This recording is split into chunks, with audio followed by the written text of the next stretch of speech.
కాబట్టి దేవుని నామ మహిమార్థమై మరి మనం సిద్ధపడాలి. మరి ఈ సంవత్సరం అంతా కూడా దేవుడు ఎంతగానో బలపరిచారు. మిమ్మల్ని అందరినీ కూడా కుటుంబాలతో చూడడం ఎంతో సంతోషమై ఉన్నది. మరి నూతన సంవత్సరంలో 25వ సంవత్సరంలో ఈ విధంగానే మీరు మీ కుటుంబాలతో కలిసి మరలా వచ్చే న్యూ ఇయర్ వరకు మీరందరూ కూడా ఏ వారము మానకుండా, ఏ దినము మానకుండా దేవుని సన్నిధానములో నివసించుదురుగాక. హల్లెలూయా. చెప్పిన వాళ్ళు ఎంతమంది వస్తారో నాకు తెలియదు. కాబట్టి ఆలోచన చేసి దేవుని ఎదుట ఒక చిన్న తీర్మానం, ప్రభువా నేను మానకుండా ఏ ఆటంకము నాకు ఉండకూడదు.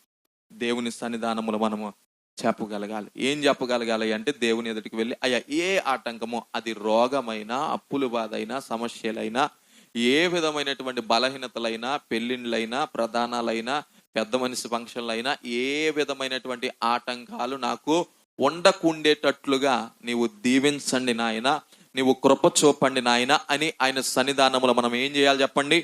ప్రార్థన చేయాలి. ఒక ప్రాముఖ్యమైనటువంటి అంశాన్ని నేను మీ ఎదుటి పెడతాను. మీరు ఎప్పుడు ఊహించలేనటువంటి తరుణం, ఒకవేళ మీ జీవితాలలో మీరు ఎదుర్కొంటున్నటువంటి పరిస్థితులను బట్టి ఒక్కొక్కసారి మీరు ఆలోచించినటువంటి విధానముల్లో చాలా సార్లు మీరు ఈ విధంగానే భక్తుడు ప్రార్థించినట్లుగానే మీరు కూడా మీ జీవితాలలో ఒకవేళ ప్రార్థించినటువంటి పరిస్థితులు మీకు ఉండొచ్చు. ఒక చిన్న మాట అడుగుతున్నాను మీ అందరినీ.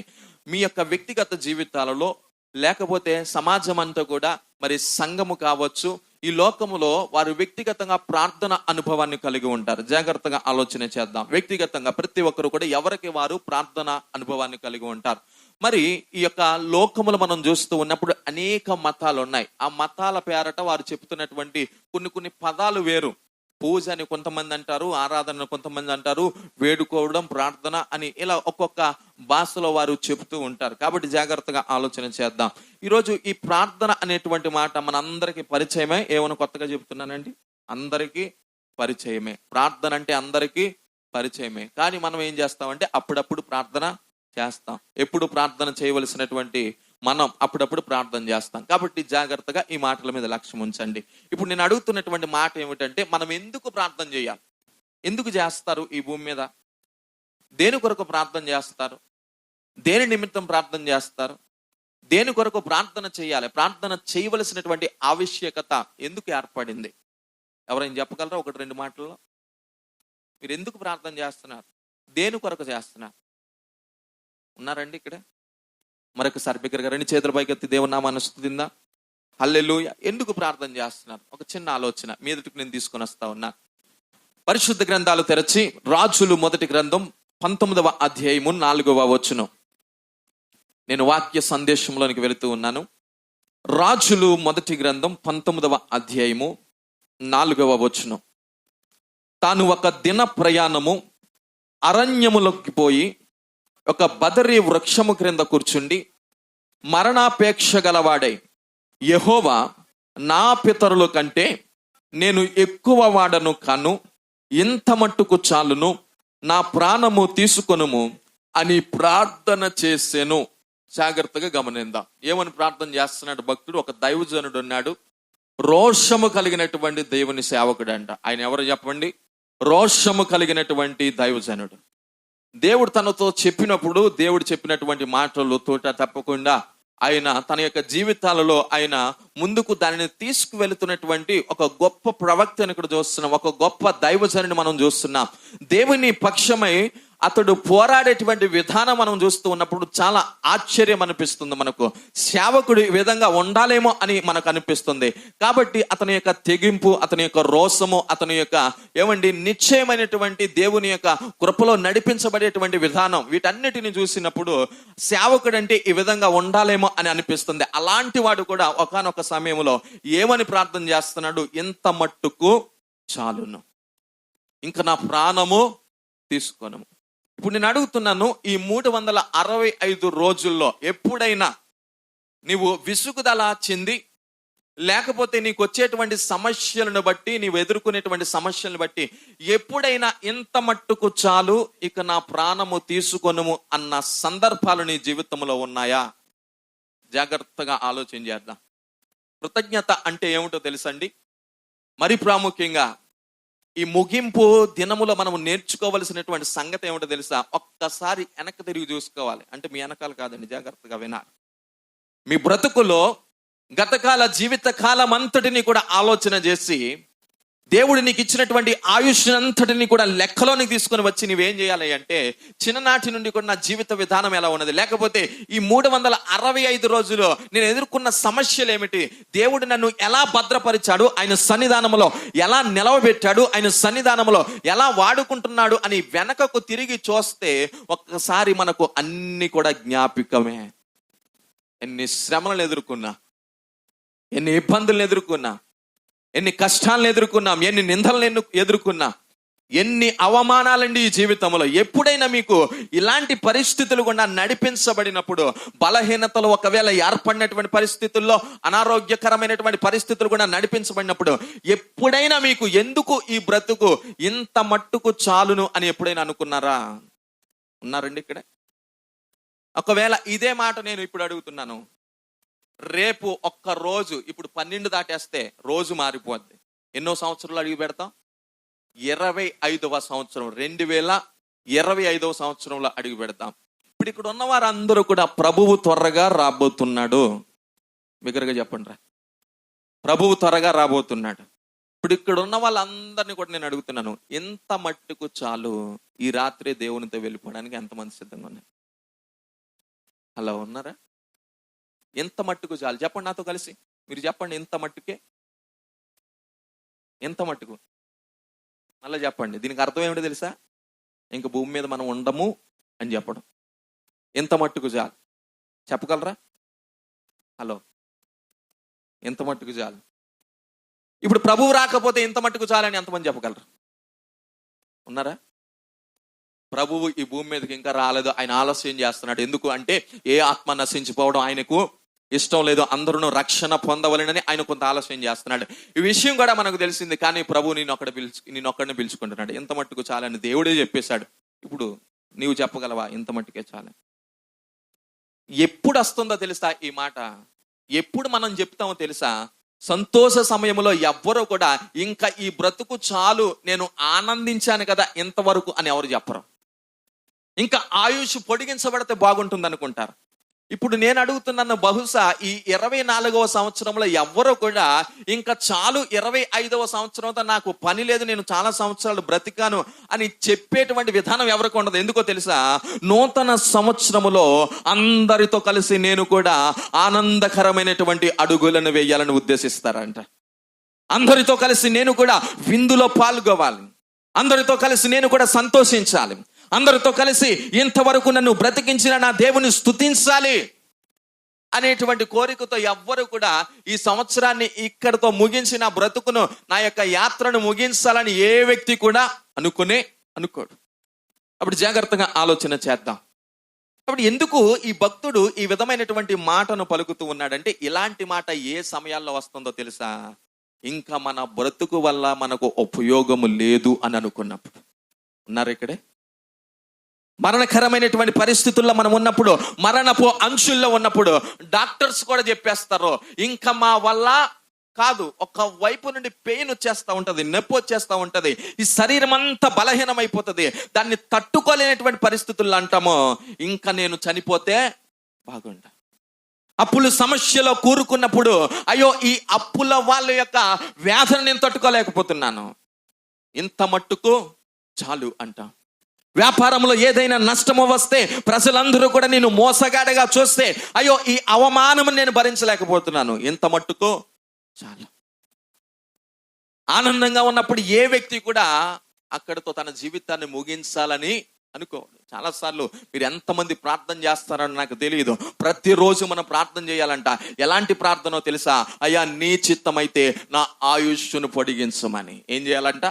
ఆయుష్ను పొడిగించండి. అంటే దినాలు చూస్తే చాలా భయంకరమైనటువంటి దినాలుగా ఉన్నాయి. బయటకు వెళ్ళినటువంటి వ్యక్తి దైవ సేవకులు జ్ఞాపకం చేశారు, ఈ ముగింపులని చాలా మంది కన్ను మోస్తున్నారంట. చాలా మంది అండి కన్ను మూస్తున్నారు. ఇంకా దేవుడిని సజీవునిగా ఉంచాడు అంటే, మరి దేవుని యొక్క ప్రణాళిక నీ ఎడల ఏమున్నదో మహిమ కలుగును గాక. అలాగనే మీ జీవితాల్లో కూడా దేవుడు చాలా సార్లు మిమ్మల్ని బలపరిచా. మీరు జ్ఞాపకం చేసుకోగలుగుతున్నారా? దేవుడు చాలా సార్లు మీ పరిస్థితిని మార్చారండి. చాలాసార్లు మీరు కన్నీటితో, చాలాసార్లు వేదనతో కృంగిపోయినటువంటి ఈయన చేస్తున్న ప్రార్థన ఏమిటి అంటే, ఇంత మట్టుకు చాలు, ఇంత మట్టుకు చాలు అయ్యా, నా ప్రాణము తీసుకో అని దేవుని ఎదుటికి వెళ్ళి మొర్ర పెడుతున్నాడు. చూడండి, బైబిల్ గ్రంథంలో చాలా మంది ప్రార్థన చేశారంట. మనం ఎందుకు ప్రార్థన చేయాలి అంటే, బైబిల్లో చాలా క్లియర్గా అన్నాడు. యేసు ప్రభువు చెప్పినటువంటి మాట, మీరు నా నామమున ఏమి అడిగినను. చూడండి, యోహాను సువార్త 14వ అధ్యాయము 14వ వచనం, 14వ అధ్యాయం 14వ వచనం చదవగలిగిన వారు చదువుదాం. యోహాను సువార్త 14వ అధ్యాయం 14వ వచనం.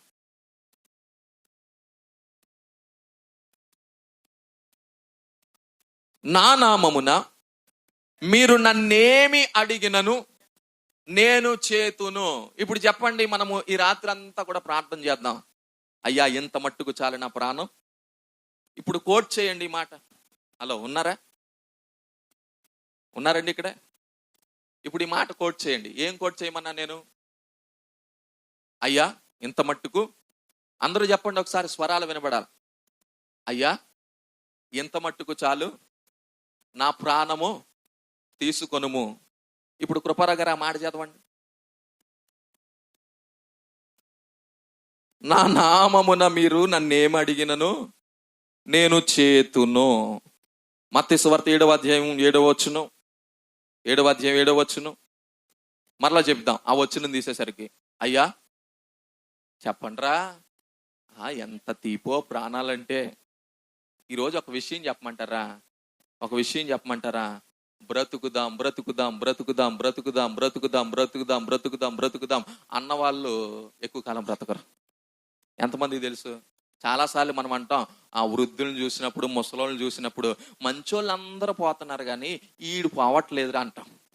అన్నారు ఎప్పుడైనా?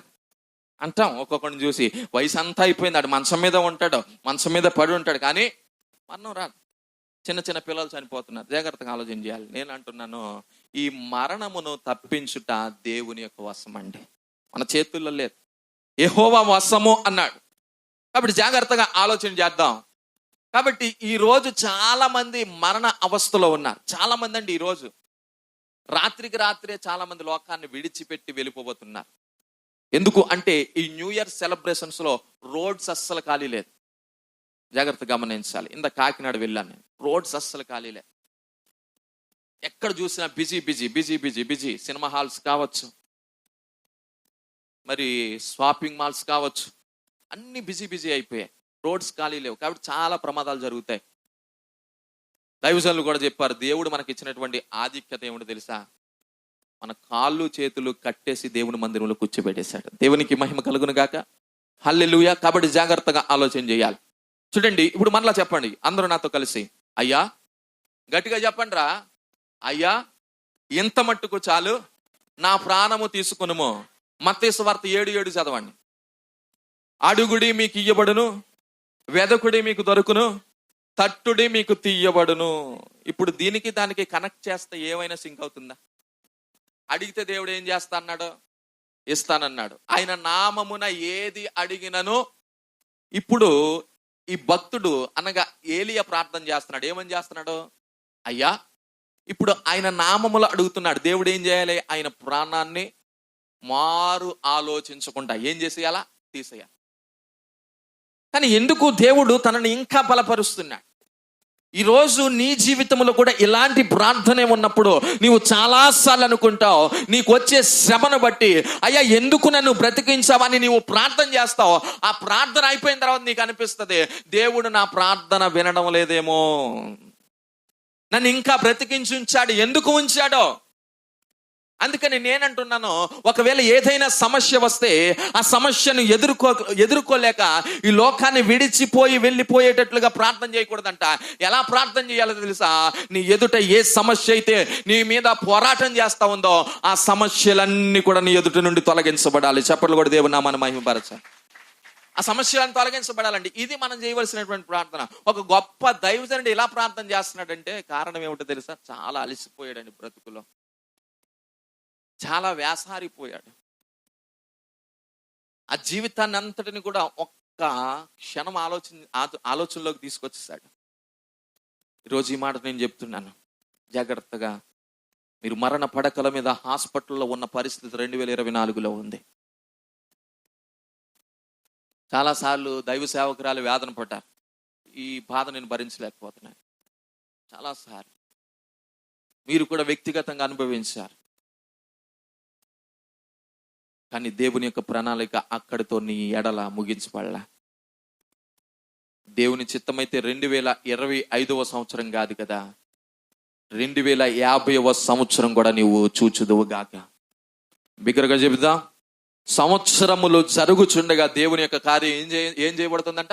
నూతన పరచబడుతుంది అనేటువంటి ఉద్దేశాన్ని మనం చూస్తూ చూడండి. బైబిల్లో కొంతమంది వ్యక్తులు ప్రార్థన చేస్తున్నారు. ఎందుకు వారు ప్రార్థన చేస్తున్నారంటే, మొట్టమొదటి కొన్ని వచనాలు నేను మీ ఎదురు పెడతాను, ఎవరైనా నోట్ చేసుకుంటే నోట్ చేసుకోండి. దానికి ముందు గడిచిన దినాల్లో ఒక 2 గిఫ్ట్లు ఇస్తానన్నా చెప్పానండి. 2 గిఫ్ట్లు ఇస్తానన్నాను. 17 మంది సరైన ఆన్సర్లు చెప్పారు. 17 మంది.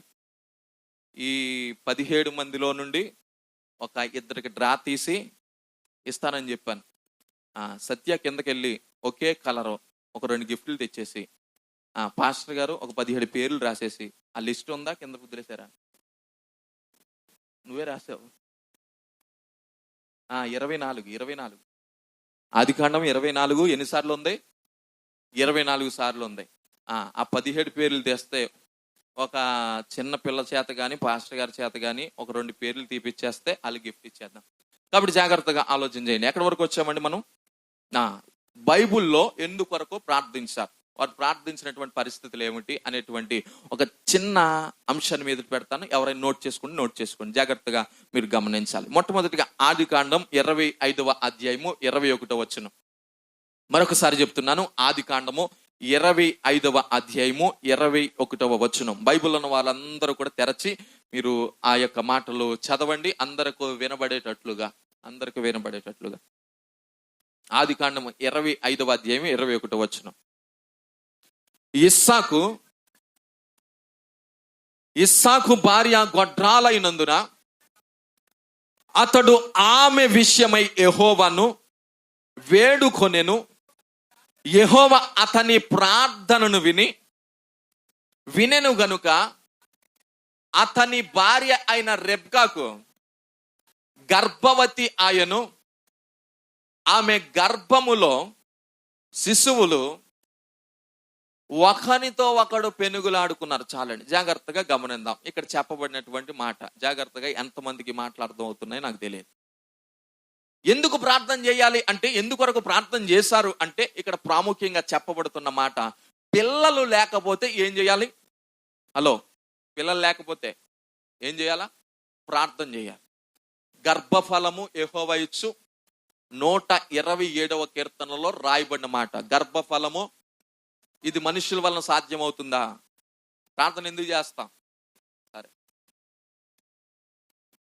నేను గతంలో కూడా చెప్పాను. ఒక ఆమె సాక్ష్యం చెప్తా ఉంది, అద్భుతాన్ని వివరిస్తా ఉంది. ఇంట్లో ఎలకలు పడ్డాయంట. ఏం పడ్డాయి? ఎలకలు పడ్డాయంట. ఈ ఎలకల బాధ తట్టుకోలేక ప్రార్థన చేసిందంట. దేవుడు ఎవరిని పంపించాడంట? పిల్లులను పంపించాడంట. ఇప్పుడు శివగారి షాపు దగ్గర ఎంతండి ఎలకల మందు? ఎంతరా? 10 రూపాయలు. ఎంత? దేవుడు నీకు 10 రూపాయలు ఇచ్చాడు లేదా? ఉన్నారా? పిల్లల్ని మనం పుట్టించగలమా? ఎలకల్ని చంపేయగలమా? చంపలేమా? పిల్లులు అవసరం అంటారా? మరలా ఇక్కడికే రావాలి, అటెన్షన్లోకి రావాలి. దేవునికి మహిమ కలుగును గాక. హల్లెలూయా. జాగ్రత్తగా ఆలోచన చేయాలి. ఒక యవ్వన స్త్రీ సాక్ష్యం చెప్తుంది, ఇంట్లో ఎలకల బాధ తట్టుకోలేకపోతున్నాను కాబట్టి ఏం రావాలంట? పిల్లులు రావాలి. పిల్లుల బాధ తట్టుకోకపోతే కోతులు రావాలి. కోతుల బాధ తట్టుకోకపోతే పుల్లు రావాలి. ఆ పుల్లు వచ్చి తినేసి వెళ్ళిపోవాలి. కాబట్టి దేనికి ప్రార్థన చేస్తున్నామండి మనం? జుట్టు రాలిపోతుందని ఒకరు ప్రార్థన. జాన్ వెస్లీ గారి దగ్గరికి వచ్చారంట ఒక ఆయన. అయ్యా ప్రార్థన చేయండి. హోసన్న మినిస్టర్స్ జాన్ వెస్లీ గారి దగ్గరికి వచ్చి, అయ్యా ప్రార్థన చేయండి, నేను ఒక చిన్న వ్యాపారం చేద్దాం అనుకుంటున్నాను అన్నారంట. ఏ వ్యాపారం నాయనా? ఆ వ్యాపారం దేవుడు ఖచ్చితంగా దీవిస్తాడు, అభివృద్ధి చేస్తాడు, ప్రార్థన చేస్తాను నాయన అన్నారంట. ఇంతకీ ఏ వ్యాపారం అదంటే, జుట్టు పెరగడానికి నూనె అమ్ముదాం అనుకుంటున్నానండి అన్నాడంట. అంత బాగానే ఉంది కానీ ఈయనకు జుట్టు లేదంట. ముందు ఎవరికి? నూనె అమ్మేవాడికి. ఎవరికి లేదు? ఇప్పుడు వీడు 10 ఊర్లు వెళ్ళి ఏం చెప్పాలా? ఈ నూనె వాడితే వీడికి ఏమి లేదు, బోటుకుంటుందంట. జాగ్రత్తగా గమనించాలి. దేని కొరకు ప్రార్థన చేస్తున్నాం? దేని కొరకు ప్రయాసపడుతున్నాం? దేని కొరకు మనము తపన పడిపోతున్నాం? దేవుడిచ్చేవి కొన్నున్నాయి, దేవుడిచ్చినవి మనుషులు ఇవ్వలేనివి కొన్నున్నాయి, మనుషుల ద్వారా పొందుకునే కొన్ని ఉన్నాయి. కాబట్టి బైబిల్ చాలా క్లియర్గా అన్నాడు, దేవునికి అసాధ్యమైనది ఏదియో లేదు అనేటువంటి మాట క్లియర్గా రాయబడింది. ఇంకా ఎలకలు చచ్చిపోవాలంటే కష్టమే, ఇంకా పిల్లులు పోవాలంటే కష్టమే. కాబట్టి జాగ్రత్తగా ఆలోచించాలి. దేవుడు కొన్ని మార్గాలు తెరిచినప్పుడు, కొన్ని ద్వారాలు తెరిచినప్పుడు, ఆ ద్వారముల గుండా జ్ఞానయుక్తంగా మనము వెళితే ఖచ్చితంగా నీకు కావలసినటువంటి ప్రతి విధమైనటువంటి ఆ అవసరాన్ని కూడా దేవుడు ఏం చేస్తాడంటే నీకు అనుకూలంగా మార్చి, అది ఎవరో ద్వారా నీకు ద్వారాన్ని తెరిచి ఆశ్చర్యకరంగా నిన్ను నడిపిస్తాడండి. జాగ్రత్తగా ఆలోచన చేద్దాం. గర్భఫలము ఎవరిచ్చి బహుమానం అండి? యెహోవా ఇచ్చు బహుమానం. ఇది ఎలాంటి బహుమానం అంటే చాలా మంది ప్రయాసపడతా ఉన్నారు పిల్లల కొరకు. ఎందుకంటే లోకమంతా కూడా అంటుంది 1 సంవత్సరం, 2 సంవత్సరాలు, 3 సంవత్సరాలు గడిచిపోగానే గొడ్రాలు అనేటువంటి నింద వేసేస్తుందంట. ఆ నిందను తట్టుకోలేనటువంటి కొంతమంది స్త్రీలు చాలా వేదన పడుతున్నారు. కొంతమంది ఏమో చెట్లకు మొక్కుతారు, కొంతమంది ఏమో పొట్లంట తిరుగుతారు, కొంతమంది ఏమో ఉయ్యాలు కడుతున్నారు, కొంతమంది ఏమో మెట్లు ఎక్కేస్తున్నారు. ఎవరి కొరకు చెప్పండి? ఇంకొక ప్రాణం కొరకు, ఇంకొక ప్రాణాన్ని లోకములను తీసుకొని రావాలి అని. ఇప్పుడు పుట్టించే పని ఏమిటి? ఎవరిది అంటే దేవునిది మాత్రమే, మంది కాదు. జాగ్రత్తగా ఆలోచించాలి. అరటి పండుకి ఏమి లేదు, పుట్టించే గుణం లేదు. యాపిల్కి ఏమి లేదు, పుట్టించే గుణం లేదు. ద్రాక్ష పండుకి ఏమి లేదు, పుట్టించే గుణం లేదు. సాటి మానవునికి కూడా ఏమి లేదు, పుట్టించే గుణం లేదు. ఎవరికి పుట్టించే గుణము ఉంది అంటే దేవునికి మాత్రమే. హైందవ మతములో పుట్టించే ఒక దేవుడు ఉన్నాడు, నడిపించే వేరొక దేవుడు ఉన్నాడు, అలాగనే కాటికి చేర్చే వేరొక దేవుడు ఉన్నాడు. కానీ దేవుడు అనేవాడు అన్ని పనులు చేయువాడై ఉండాలి. బ్రహ్మ, మహేశ్వర, విష్ణు, వీళ్ళు ముగ్గురు ఏం చేస్తారంట? బ్రహ్మ ఏం చేస్తాడు? పుట్టిస్తాడంట. మహేశ్వరుడు ఏం చేస్తాడు? కాటికి చేర్చేస్తాడు. విష్ణు ఏం చేస్తాడు? నడిపిస్తాడు. ఇలా ముగ్గురు దేవీ దేవతల గురించి మనం వింటూ ఉన్నాం. కాబట్టి మన దేవుడు ఎవరయ్యా అంటే గర్భఫలాన్ని ఇచ్చేవాడు. ఇక్కడ ఇస్సాకు ఇంచుమించుగా వివాహము జరిగించబడి 20 సంవత్సరాలు దాటిపోయింది. ఎన్ని సంవత్సరాలు చెప్పండి రా? 20 సంవత్సరాలు. ఇప్పుడు సమాజం అంతా కూడా ఏమంటుందో తెలుసా? తండ్రి పోలికే పడింది. ఎవరికి? ఎన్ని సంవత్సరాలు పిల్లలు లేరు? అబ్రహాంకి ఎన్ని సంవత్సరాలు పిల్లలు లేరురా? ఇంచుమించుగా 100 సంవత్సరాలు అయిపోయాయి. ఇప్పుడు పెళ్ళయి 20 సంవత్సరాలు అయిపోయిన తర్వాత ఈయన యొక్క వయసు ఎంత అంటే 60 సంవత్సరాలు. 60 సంవత్సరాల్లో పిల్లలు లేకపోతే ఆ పరిస్థితి ఎలా ఉంటుంది చెప్పండి మీరు? పిల్లలు లేని వారికి మాత్రమే తెలుస్తుంది ఈ బాధ. పిల్లలు లేని వారు మాత్రమే ఈ బాధను అనుభవిస్తారు. ఇప్పుడు ఇస్సాకు ఒక ఆలోచన వచ్చింది, నా దేవుడు సర్వ సమర్థుడు కదా, ఆయనకు అసాధ్యమైనది ఏదీ లేదు కదా అని దేవుని ఎదుటికి వెళ్ళి మొర్రపెట్టాడంట. ఒకరిని కాదంట, 2 అనగా 2 జనాంగములను దేవుడు ఒకే కాన్పులో ద్వారాన్ని తెరిచారు. దేవునికి మహిమ కలుగును గాక. హల్లెలూయా. ఇప్పటికీ కూడా ఇశ్రాయేలు అని పిలువబడుతున్నటువంటి వ్యక్తి ఇస్సాకు యొక్క ప్రార్థన ఫలమై ఉన్నాడు. ఎంతమందికి తెలుసండి ఈ మాట? సంవత్సరంలోనే పిల్లలు పొందేసుకున్నాం అనుకోండి, వాళ్ళ వాల్యూ మనకు తెలియదు. అని కొన్ని సంవత్సరాలు అయిపోయిన తర్వాత దేవుడు పిల్లలు ఇచ్చారనుకోండి, ఎంత గారాభంగా చూసుకుంటారండి. కోతికి కొబ్బరి చెప్పు దొరికినట్టుగా ఎట్లా చూసుకుంటారు? చాలా. మరి వారిని చూస్తున్నప్పుడల్లా మురిసిపోతూ ఉంటాం, వారిని చూసి ఆనందిస్తూ ఉంటాం, వారిని చూసి సంతోషిస్తూ ఉంటాం. ఇక్కడ ఇస్సాకు ప్రార్థన చేస్తున్నాడు, అయ్యా నాకు పిల్లలు లేరు కదా నాయనా, నీవు నాకు పిల్లల్ని ఇమ్మన్నప్పుడు దేవుడు 2 బిడ్డలను ఇచ్చాడు. ఇంకా సమూయేలు మొదటి గ్రంథం మీరు చదవగలిగితే, సమూయేలు మొదటి గ్రంథం, అక్కడ చాలా చక్కటి మాట రాయబడింది. అక్కడ హన్న అనేటువంటి ఒక స్త్రీ ఉంది. ఆమె దేవుని సన్నిధానంలోనికి వెళ్ళి ప్రార్థిస్తున్నటువంటి పరిస్థితి అక్కడ మనకు కనబడుతూ ఉంది. 1వ అధ్యాయం 10వ వచనం ఒకసారి చదవండి. 1వ అధ్యాయం 10వ వచనం. ఇది ఆపరేట్ చేసేవాళ్ళు త్వరగా మీరు అక్కడ చూపించాలి. 1:10 బహు దుఃఖాక్రాంతురాలై వచ్చి యెహోవా సన్నిధిని ప్రార్థన చేయుచు బహుగా ఏడ్చుచు, సైన్యములకు అధిపతియగు యెహోవా, నీ సేవకురాలనైన నాకు కలిగి ఉన్న శ్రమను చూచి నీ సేవకురాలనైన నన్ను మరువక జ్ఞాపకము చేసుకొని నీ సేవకురాలనైన నాకు మగ పిల్లను దయచేసిన ఎడల. చాలండి, చాలు జాగ్రత్తగా ఆలోచించాలి. ఇస్సాకు ఎందుకు ప్రార్థన చేశాడంట? పిల్లల కొరకు ప్రార్థన చేశాడు. హన్నా ఎందుకు ప్రార్థన చేస్తుంది? పిల్లల కొరకు ప్రార్థన చేస్తుంది. మనకు పిల్లలు లేకపోతే మనం ఏం చేయాలి చెప్పండి? ప్రార్థన చేయాలి. పిల్లలు లేకపోతే ప్రార్థన చేయాలి. ఒకవేళ నేను అడుగుతున్నాను, ఈ 24వ సంవత్సరంలో పిల్లల్ని ఎంతమంది పొందుకున్నారు? ఇక్కడ ఉన్న వాళ్ళు ఎవరైనా చేతులు ఎత్తారా? కొత్తగా పెళ్ళి అయిన వాళ్ళు అందరు కనబడేటట్టు ఎత్తండి. 24వ సంవత్సరంలో పిల్లలు పొందుకున్న వాళ్ళు, అమ్మ దేవుడు నీకు ఇచ్చాడా? ఎత్తాలి, పైకి ఎత్త, అందరికి కనబడేలాగా. హల్లెలూయా. పిల్లలు లేకపోతే ఏం చేయాలా?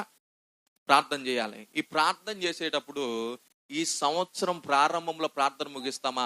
సంవత్సరం ముగింపు కల్లా మన చేతులు ఎవరు ఉండాలి చెప్పాలి? పిల్లలు ఉండాలి. అప్పుడు అంటాము, ఆడు విసిగించినప్పుడల్లా ఈయన్ని చంపేస్తే. ఎందుకు ప్రార్థన చేసిన మనమే? ఈడు పుట్టకపోయినా ఇది పుట్టింది కానీ మాయదారిది, నాకు సుఖమే. ఎప్పుడు వచ్చిన తర్వాత, రాకముందు ప్రభువా ఎప్పుడు ఇస్తావు, ఎప్పుడు ఇస్తావు, ఎప్పుడు ఇస్తావు, ఎప్పుడు ఇస్తావు.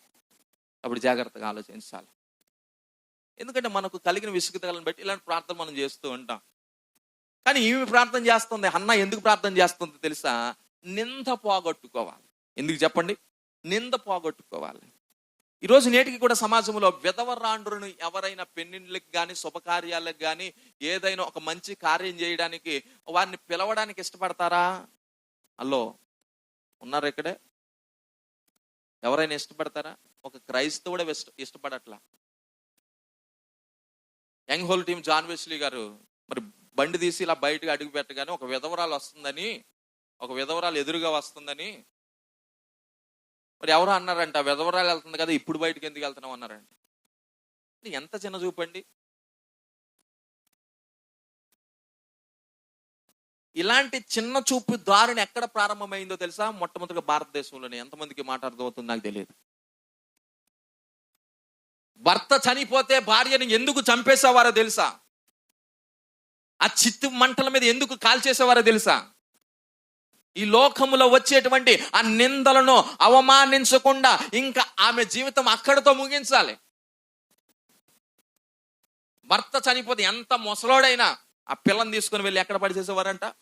చిత్తి మంటల మీద వేసేసేవారంట. ఎందుకు అంటే భర్త భార్య అనగా వీరిద్దరు కూడా సాటి అయినటువంటి సహాయాలు. వీరు బ్రతికినంత కాలము కూడా బ్రతికితే వీళ్ళిద్దరూ బ్రతకాలి, చస్తే వీళ్ళిద్దరూ చావాలి. అది కూడా ఎలా చావాలంటే అగ్ని సాక్షిగా. మంత్రం ఎలా చేస్తారు చెప్పండి? ప్రమాణం ఎలా చేస్తారు? అగ్ని సాక్షిగా మేము కలిసే ఉంటాం. చచ్చిపోయినా ఎట్లా చచ్చిపోతాము? అగ్ని సాక్షిగా అగ్నిలో పడే చచ్చిపోతాం. అందుకే మనము దేహాలని కాల్చాం, సమాధి చేస్తాము. ఎందుకు సమాధి చేస్తామో తెలుసా? ప్రభువైన యేసుక్రీస్తు వారు తన 2వ రాకడలో ఈ భూమి మీదకు వచ్చిన తర్వాత సమాధిలన్నీ తెరవబడబోతున్నాయి. అందుకని మనము సమాధి చేస్తాం. ఏదో ఒక రోజున తిరిగి లేస్తారనేటువంటి ఆశ. బైబుల్ చెప్తున్నటువంటి సత్యం ఇది. కాబట్టి సతీ సహగమనం ఎంతమందికి ఈ మాట తెలుసండి? సతీ సహగమనం. భర్త చనిపోతే భార్యను తీసుకొని వెళ్ళి ఏం చేయాలంట? చితి మంటల మీద వేసేయాలి. విలియం కేరీ అనేటువంటి ఒక గొప్ప దైవజనుడు, ఒక గొప్ప మిషనరీగా భారతదేశంలో అడుగు పెట్టాడు. భారతీయ భాషలు నేర్చుకున్నాడు. బైబుల్ అంతటిని తర్జుమా చేశాడంట. బైబుల్ అంతటిని తర్జుమా చేసి ఈ ప్రజల యొక్క మూర్ఖత్వాన్ని అంతటిని కూడా పసిగట్టాడు. ఆయన చూస్తుండగానే భర్త చనిపోతే భార్యను తీసుకొని వెళ్ళి ఆ చిత్తు మంటల మీద వేసి కాల్చేసినటువంటి పరిస్థితి. హృదయం అంత వేదంతో నిండిపోయింది. వారిని ఆపడానికి ప్రయత్నం చేశారు. ఊర్లో ఉన్న పెద్దలు ఎదుర్కొన్నారు.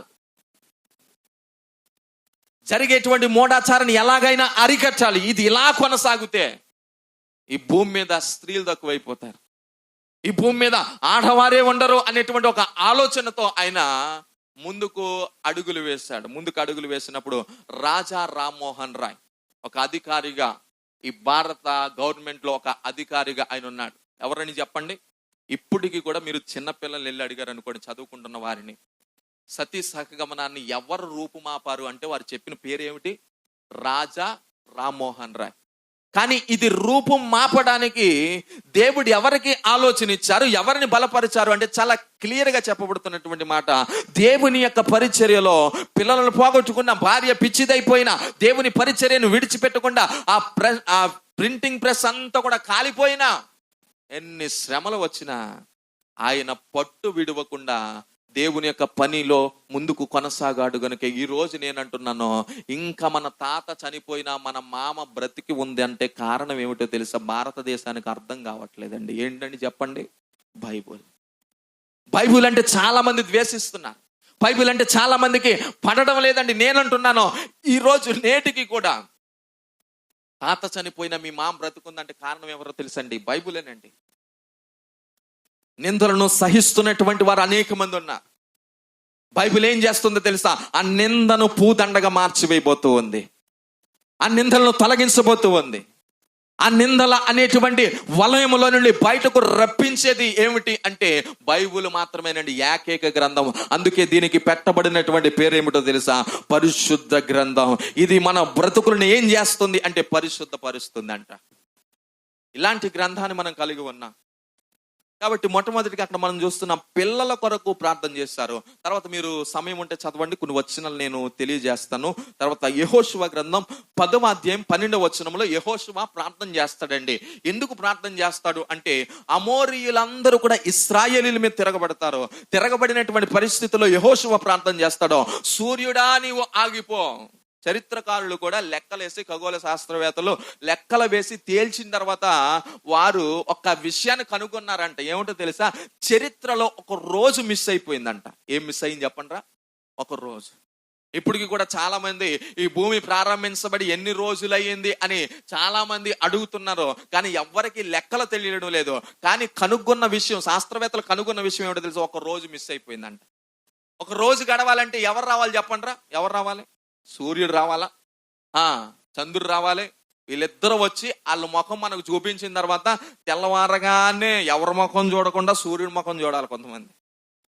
కొంతమంది ఆ నెలపొడి పేద అంటారు కదా, ఎవరి ముఖం చూడకుండా ముఖం దాచుకొని వెళ్ళి ఎవరి ముఖం చూడాలా? నీ పిండాకుడు అంతే మరి.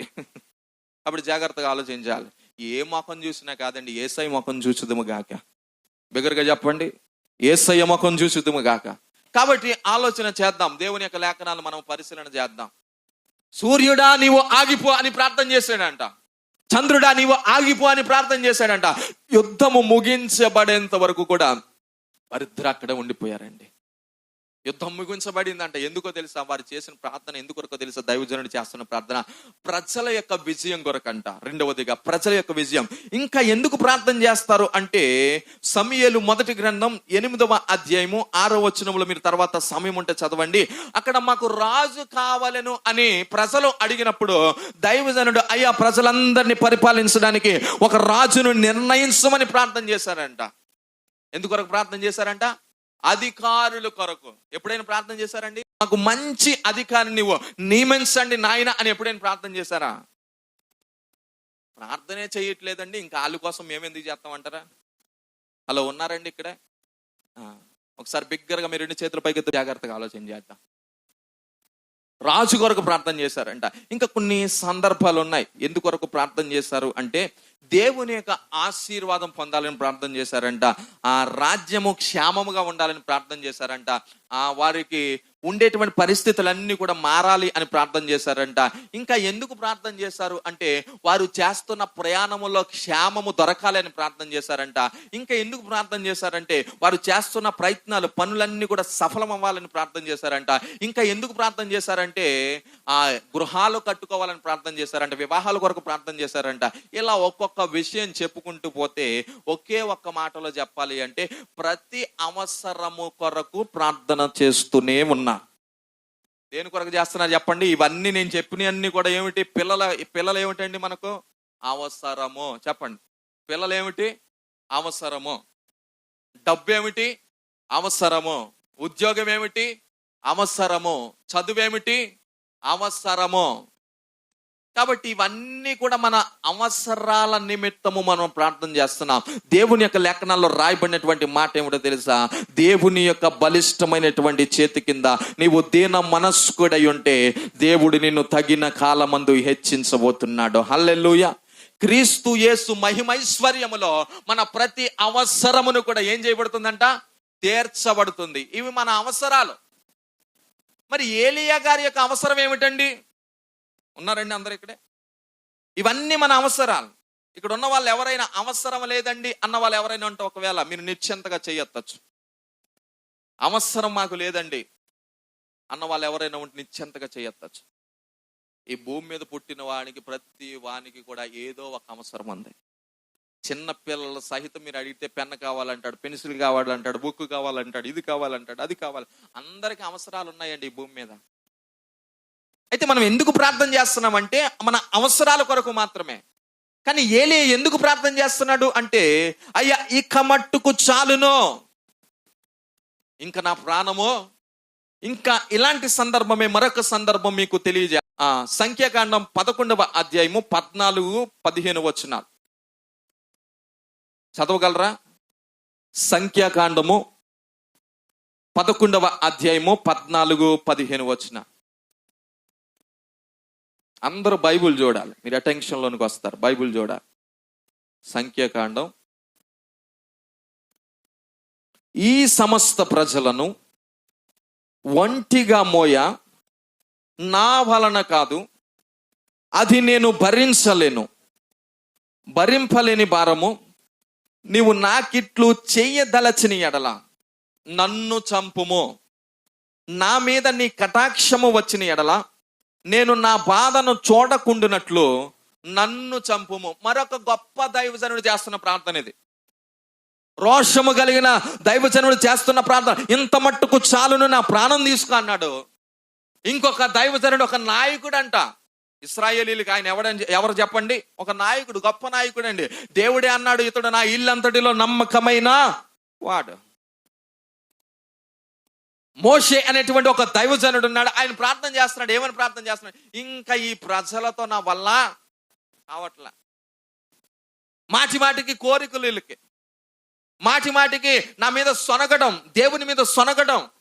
ఇంకా నా వల్ల కాదు నాయన, వీళ్ళు నేను నడిపించలేను అని ఏం చెప్పి 2 సార్లు పలికాడండి. 14వ వచనంలో అన్నాడు, 15వ వచనంలో కూడా అన్నాడు. ఏమన్నాడు? నన్ను చంపము. ఎంత బాధాకరమైనటువంటి విషయం. ఎందుకు ఈ మాట అంటున్నాడంటే 11వ అధ్యాయం 1వ వచనం ఒకసారి చదవండి. 11వ అధ్యాయం 1వ వచనం. జనులు ఆయాసమును గూర్చి సనుగు కొనుచుండగా అది యెహోవాకు వినపడెను. యెహోవా దానిని వినినప్పుడు ఆయన కోపము రగులుకొనెను. యెహోవా అగ్ని వారిలో రగులుకొని ఆ పాలెములో నొక కొనను దహింపసాగెను. జనులు మోషేకు మొర్రపెట్టగా మోషే యెహోవాను వేడుకొనినప్పుడు ఆ అగ్ని చల్లారెను. యెహోవా అగ్ని వారిలో రగులు కొనినందున ఆ చోటికి తాబేరా అను పేరు పెట్టబడెను. చూడండి, ఇక్కడ ప్రజలందరూ సనుక్కున్నారంటే ఇది ఎవరికి వినబడిందండి? దేవునికి వినబడింది. దేవుని యొక్క కోపం ప్రజల మీదకి రావడం ద్వారా ప్రజల్లో ఒక వైపు మంటలు చెలరే దేవుని యొక్క కోపం వారి మీద ఉంది. వారు ఎందుకు సనుక్కున్నారు ఎంతకి అంటే, మాంసం లేదంటే. ఏం లేదు చెప్పండి? మాంసం లేదు. మరి రేపు జనవరి కదా, మాంసం చాలా తక్కువ చెప్పాం. ముందున్న వాళ్ళందరూ కూడా తినేసి వెళ్ళిపోతాయి. అబ్బాయి వడ్డించే కుర్రోళ్ళు మీరే, వడ్డించే కుర్రోళ్ళు ఏం చేయకూడదు? సొనుక్కోకూడదు. చెప్పండి, గట్టిగా చెప్పండి. సొనుక్కోకూడదు. వీళ్ళు అంటారు ఇప్పుడు, సొనుక్కునే తత్వము ఆడవాళ్ళదండి, వాళ్ళు ముందు తినేసి వెళ్ళిపోతున్నారండి అని వీళ్ళు అంటారు. హల్లెలూయా. కాబట్టి జాగ్రత్తగా గమనించాలి. దేవుడు ప్రజలందరినీ నడిపిస్తున్నటువంటి తరుణంలో మోషే అన్నాడు, ఇంకా నా వల్ల కాదు. ఇప్పుడు ప్రజలందరూ సనుక్కున్నారు. ఎవరికి వినబడిందంట? దేవునికి వినబడింది. ఒకవైపు నుండి మంటలు చెలరేగుతున్నాయి. అక్కడతో ఆగిపోయిందా అంటే వారి సనుగుడు ఆగిపోలేదండి. 4వ వచనం, వారి మధ్యనున్న మిశ్రిత జనము మాంసపేక్ష అధికముగా కనపరచగా ఇశ్రాయేలీయులను మరలా ఏడ్చి మాకెవరు మాంసము పెట్టుదురు. ఇప్పుడు పెద్ద సెంటర్కి కానీ మీరు కాకినాడ కానీ లేకపోతే ఎక్కడికైనా వెళ్ళండి. ఇందాక టిఫిన్ అడిగాను, ఒకరిని టిఫిన్ అడిగితే ఈ రోజు టిఫిన్ ఏంటండి, బిర్యానీ అని చెప్పాడు. ఏం కావాలా, ఒకరికి మొక్క లేకపోతే ఏం దిగదో, మొద్ద దిగదు. ఇందాక సత్య కూడా నాతో అదే అంది, మొక్క లేకపోతే ఏం దిగదో, మొద్ద దిగదో. మొక్క కావాలి, నిజంగా కక్క కావాలి, మొక్క కావాలి. ఇప్పుడు ఈ ప్రజలందరికి కూడా ఏం కావాలి, వీళ్ళు ఏం తింటున్నారో ఒక మాట చెప్పమంటారా, మీతో నెమ్మదిగా ఒక మాట చెప్పమంటారా? పరలోకములో ఉన్న ఆహారము ఇప్పటికొచ్చి ఎవరైనా భుజించారండి? దేవుడు ఏ ఆహారాన్ని ఇచ్చారో తెలుసా? మన్నా అనేటువంటి ఆహారం ఇచ్చాడు. అది దేవదూతల తిను ఆహారం అంట. ఎంత శ్రేష్టమైన ఆహారం అండి అది. మనుషులు తినేది ఇచ్చాడు దేవుడు. ఈ లోకంలో ఉండే దేవీ దేవతలు అంట అమృతాన్ని తాగి ఏం చేశారు చెప్పండి? ఏం చేశారు? మరణము లేకుండా చిరంజీవులయ్యారంట అమృతాన్ని తాగడం ద్వారా. ఇప్పుడు వీళ్ళు ఏం తింటున్నారు చెప్పండి? దేవదూతలు తినాహారం. ఈ ఆహారం తిన్నప్పటికీ సొనుగుడు ఆగిపోలేదా? వీళ్ళు అంటున్నారు, ఇంకా కొంతమంది ఏమో చనిపోతున్నారు, మంటలు చెలరేగుతున్నాయి. ఇంకా కొంతమంది ఏమన్నారండి, మాకు మాంసము ఎవరు పెట్టెదరు? ఏం చెప్తున్నారు చెప్పండిరా? మాకు మాంసము ఎవరు పెట్టెదరు? ఇంకా అన్నాడు, మనకు సంబంధించిన మాట కూడా ఉంది అక్కడ 5వ వచనములో, ఐగుప్తులో మేము ఉచితముగా తినిన చేపలను. అలా ఉన్నారు ఇక్కడే. చేపలు ఐగుప్తులో ఎలా వచ్చాయి? వీళ్ళకి ఉచితంగా వచ్చాయంట. అంటే వీళ్ళ ఉద్దేశాలన్నీ కూడా, వీళ్ళ తలంపాలన్నీ కూడా ఎలా మారిపోయి అంటే దేవునికి ఏమీ తెలియదు అన్నట్టుగా మాట్లాడేస్తున్నారు, మోషేకి ఏమీ తెలియదు అన్నట్టుగా మాట్లాడేస్తున్నారు. ఐగుప్తులో ఎలాంటి వెట్టి చాకరీ చేశారో, ఎలాంటి బానిస బ్రతుకారో, ఎలాంటి విధానంలో ఉన్నారో సమస్తమును ఎరిగి ఉన్న దేవునికి తెలియదంటారా? జాగ్రత్తగా ఆలోచన చేయాలి. అన్ని ఆయన తెలుసండి. అక్కడ వీళ్ళు మొర్ర పెట్టుకున్న మొర్ర ఎలాంటిదో తెలుసా? ఇందాక ఏలియా భక్తుడు చెప్తున్నాడు కదా, అయ్యా ఇంత మట్టుకు చాలు, మా ప్రాణమో తీసుకో. అదే మాట అక్కడ చెప్పారండి ఈ ప్రజలు. కానీ కొంత దూరం వెళ్ళిన తర్వాత మనస్సు మదించి అంటున్నారు, చేప మొక్క లేదా, కక్కలు లేవా? ఒక్కొక్కసారి హైందువులు పెళ్లికి పిలుస్తారు మనల్ని. ఎక్కడ పిలుస్తారండి? ఇల్లు ఓపెనింగ్ పిలుస్తారు హైందువులు. వాళ్ళు పిలిచినప్పుడు అన్ని కూరలు వేస్తారు. 20 కూరలు 60 కూరలు ఉంటాయి. కానీ ఏముండదు అక్కడ, కక్క ఉండదో, మొక్క ఉండదో. అప్పుడు మనకు అనిపిస్తుంది, ఎన్ని పెడతాయి ఎందుకురా, మందులోకి మంచింగ్ లేకపోతే. అలా ఏమంటాం, బిర్యానీలోకి కక్క ముక్క లేకపోతే నాలికి చప్పబడిపోయినట్టే కదా. అది పన్నీరు కూర వేస్తాడు. పన్నీరు కూర ఇంకా విలువైంది. ఆ పన్నీరు కూరకు వాల్యూ ఇవ్వం మనం. జీడిపప్పు వంకాయ వేస్తాడు, అది వాల్యూ. మీరు కొనండి, జీడిపప్పు వెళ్ళి కొనండి, బయట ఎలా ఉంటుందో. కానీ ఇవేమీ నచ్చో. మన నాలుగుకి ఏం తగలాలి చెప్పండి?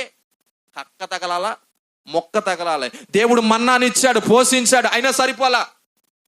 దేవుడు ఆశ్చర్యకరంగా నడిపిస్తున్నాడు. బండ నుండి ఆయన బండను చీల్చి మంచి నీటినిచ్చాడు, అయినా సరిపోలా. ఏం కావాలంటే వీళ్ళకి? కక్క కావాలంట, మొక్క కావాలంట.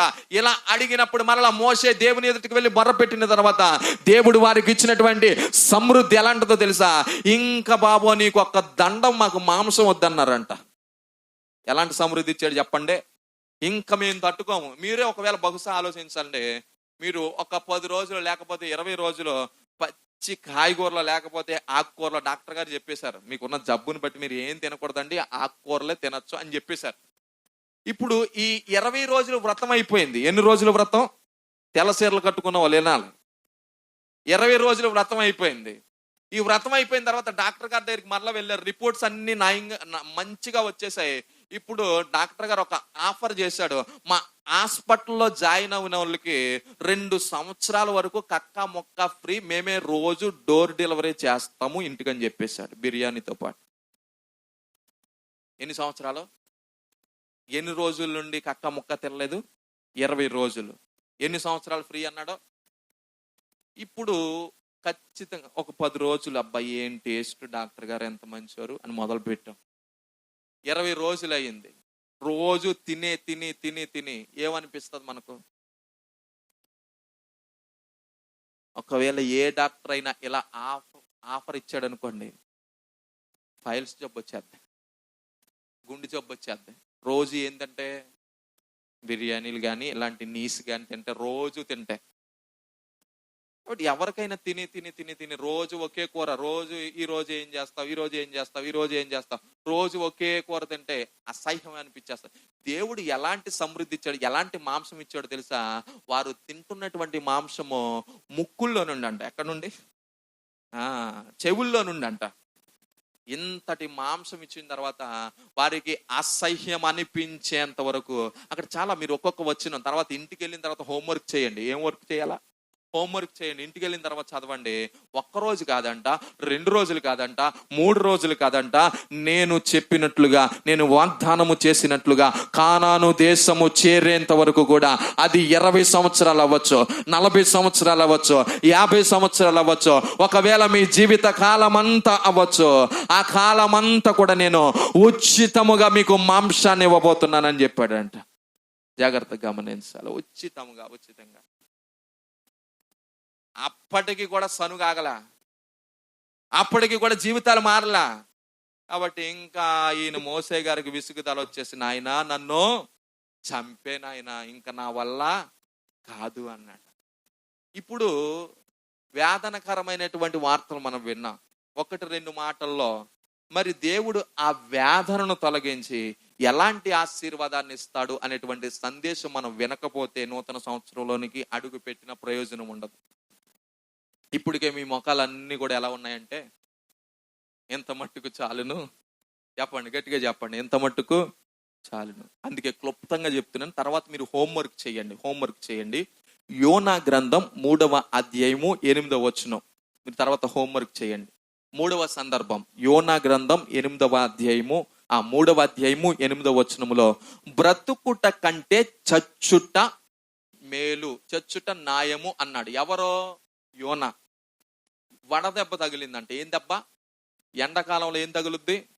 అప్పుడు కూడా మనకి ఏమనిపిస్తుంది? బుర్రంతా తిరిగిపోతే చచ్చిపోతే బాగుంది. యోనాకి ఏమనిపించిందంట? చచ్చుట మేలు అన్నాడు.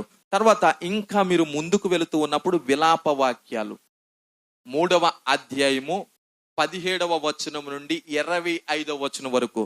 మరొకసారి చెప్తున్నాను, విలాప వాక్యాలు 3వ అధ్యాయము 17వ వచనం నుండి 25వ వచనం వరకు.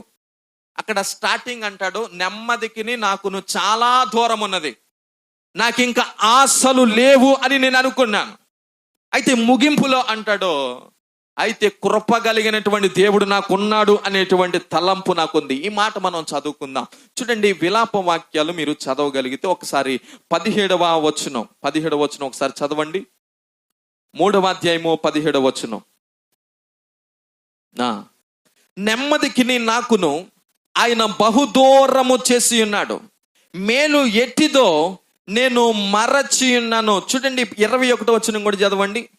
నేను దీన్ని జ్ఞాపకము చేసుకొనగా, ఇంకా పై వచనం, నాకు ఆశ లేదు అనేటువంటి మాట చెప్తాడు కదా. 18వ వచనం చదవండి. నాకు బలము ఊడిగను అనుకొంటిని, యెహోవా యందు నాకిక ఆశలు లేవనుకొంటిని. ఎప్పుడు చెప్తారు చెప్పండి? ఈ జీవితం ఇంకా చాలు అని ఎప్పుడు చెప్తారు? ఆశలు లేనప్పుడు. ఎప్పుడు చెప్పండి, నాతో చెప్పండి అమ్మ అందరూ. ఆశలు లేనప్పుడు, బ్రతుకు వేసారిపోయినప్పుడు, ఇంకా పనికి రాదు అని అనుకున్నప్పుడు, ఇంకా చాలు నాయన నేను ముగిస్తానని చెప్తారంట. ఇక్కడ భక్తుడు అంటున్నాడు కదా, ఇర్మియా భక్తుడు అంటున్నాడు, కన్నీటిని బట్టి వేదన బట్టి తన జీవితం నడిపించబడుతున్న ఇశ్రాయేలు యొక్క బ్రతుకులన్నీ నడిపించబడుతున్న విధానమును ఆయన ఆలోచన చేసి ఇంకా మాకు ఆశలు లేవని తీర్మానం చేసేసుకున్నాడంట. ఇంకా ఆశలు లేవు. 25వ సంవత్సరం కాదు కదా, 26, 27, ఎన్ని సంవత్సరాలు వచ్చినా నేను ఇంకా గృహాన్ని కట్టుకోలేను, ఎన్ని సంవత్సరాలు వచ్చినా నేను అప్పులు తీర్చుకోలేను, ఎన్ని సంవత్సరాలు వచ్చినా నేను వ్యాపారమును సమృద్ధి వైపు నడిపించుకోలేను, ఎన్ని సంవత్సరాలు గడిచిపోయినా ఇంకా నాకు పిల్లలు రారండి అని ఎవరైనా అదే నమ్మకముతో ఉండిపోయారేమో. ఉన్నారు ఇక్కడే. నా దేవుడు నిన్ను కరుణించబోతున్నాడు. నా దేవుడు తన యొక్క దయ నీ మీద చూపించబోతున్నాడు. ఈయనకి ఎప్పుడు ఆశ పుట్టింది అంటే 21వ వచనంలో, నేను దీన్ని జ్ఞాపకము చేసుకొనగా నాకు ఆశ పుట్టుచున్నది. దేనిని జ్ఞాపకం చేసుకున్నాడు అంటే, యెహోవా కృప గలవాడు. చప్పట్లు కొట్టి దేవుని నామాన్ని మహింపరచండి. ఎప్పుడు బ్రతకాలనిపిస్తుందో తెలుసా? దేవుడు కృప గలవాడు అని తెలుసుకున్నప్పుడు. ఎప్పుడు బ్రతకాలనిపిస్తుందంట? దేవుడు కృప కలిగిన వాడు. ఈ సంవత్సరంలో కాకపోతే వచ్చే సంవత్సరంలోనైనా దేవుడు నేను దీవించబోతున్నాడు. ఈ సంవత్సరంలో కాకపోతే వచ్చే సంవత్సరంలోనైనా దేవుడు నీకు పిల్లలను ఇవ్వబోతున్నాడు. ఈ సంవత్సరంలో కాకపోయినా వచ్చే సంవత్సరంలోనైనా దేవుడు నీ వ్యాపారమును అభివృద్ధి చేయబోతున్నాడు. ఈ సంవత్సరంలో కాకపోయినా వచ్చే సంవత్సరంలోనైనా నా దేవుడు నీ గాయములన్నిటినీ కట్టబోతున్నాడు. ఎప్పుడు చెప్పగలము ఈ మాట? దేవుడు ఎలాంటి వాడు చెప్పండి? కృప కలిగిన వాడు. ఇప్పుడు ముగింపు మాట చెప్తున్నాను. రాజులు మొదటి గ్రంథం 19వ అధ్యాయము 4-5 వచనాలు. 5వ వచనంలో అంటాడు కదా, 5వ వచనంలో ఒక దూత వచ్చిందంట. దూత వచ్చిన తర్వాత అతనికి ఆహారమును చూపించింది. ఆహారమును చూపించిన తర్వాత, ఏలియా నీ శక్తికి మించిన ప్రయాణమో నీ ఎదుట ఉంది. చెప్పండి, రోజు ఎంతమంది అయితే దినాలు ముగించాలనుకుంటున్నారో, నా దేవుడు ఈ సంవత్సరపు అంతపు కూడికలో నీతో మాట్లాడుతున్న మాట ఏమిటో తెలుసా? నీ జీవితము ఇక్కడతో ముగించబడకూడదు. నీ జీవితం అయిపోలేదు.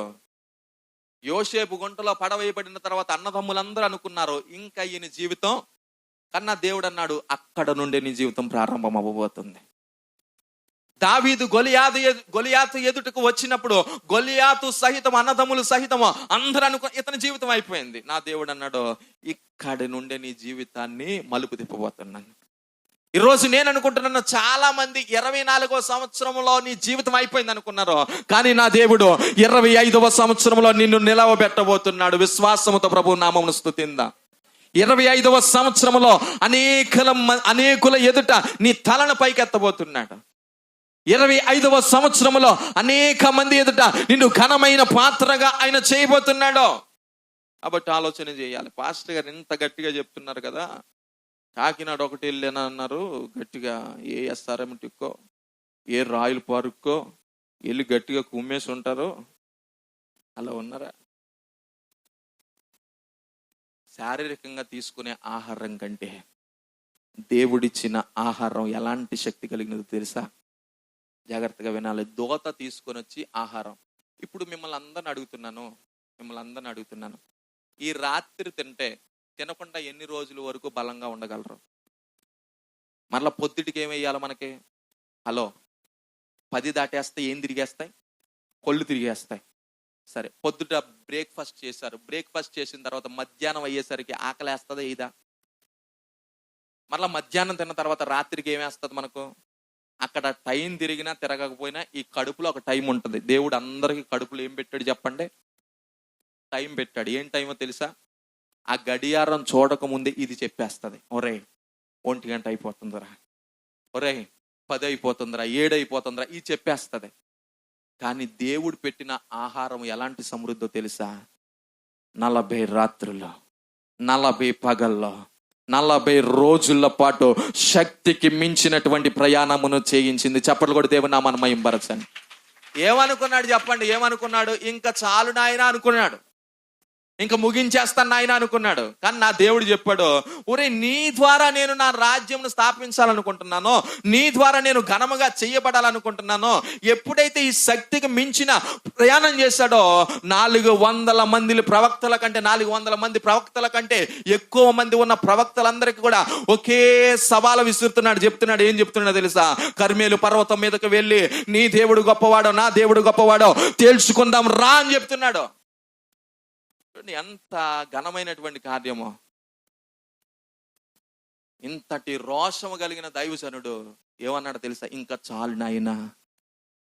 ఈరోజు అంటున్నాను, నీవు కూడా నీ జీవితం చాలనుకున్నావు. కానీ నా దేవుని ఎదుటికి వెళ్ళి నువ్వు ప్రార్థిస్తే ఆయన నీకు సమృద్ధినివ్వబోతున్నాడు. అనేక మంది ఎదుట నీ తలను పైకెత్తబోతున్నాడు. ఈ మాటలో ప్రభు మనందరి వెనుకల్లో దీవించి ఆశీర్వదించును గాక. ఆమేన్.